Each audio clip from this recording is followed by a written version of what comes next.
சென்னையில் நடைபெற்ற திரைப்பட வெளியீட்டு விழாவில் பங்கேற்ற நடிகர் கமல்ஹாசன் தண்ணீர் ஆவியாவதை தடுக்க தர்மாக்கோல் பயன்படுத்தப்பட்டது குறித்து நகைச்சுவையாக விமர்சித்து பேசியிருக்கிறார்.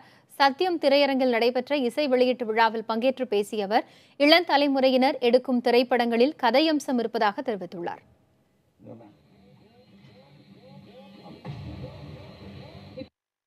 அனைவருக்கும்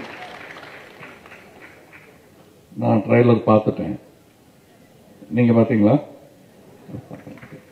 உங்களுக்கு முன்னாடி பார்த்த ஒரு சந்தோஷம், அவ்வளோதான். சினிமா ரசிகர்களுக்கே அது ஒரு பெருமை. உங்களுக்கு முன்னாடி நான் பார்த்துட்டேன்னு சொல்லிக்கிறது இல்லை.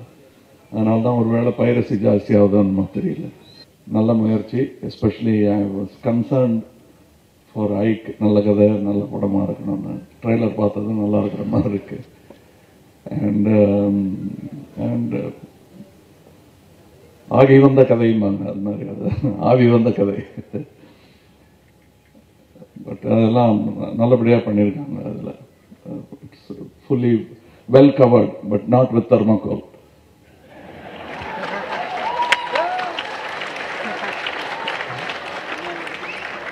தப்பா சொல்லிட்டேன்னா இல்லை, ஆவின்னு தான் அது உடனே ஞாபகம் வருது. வேற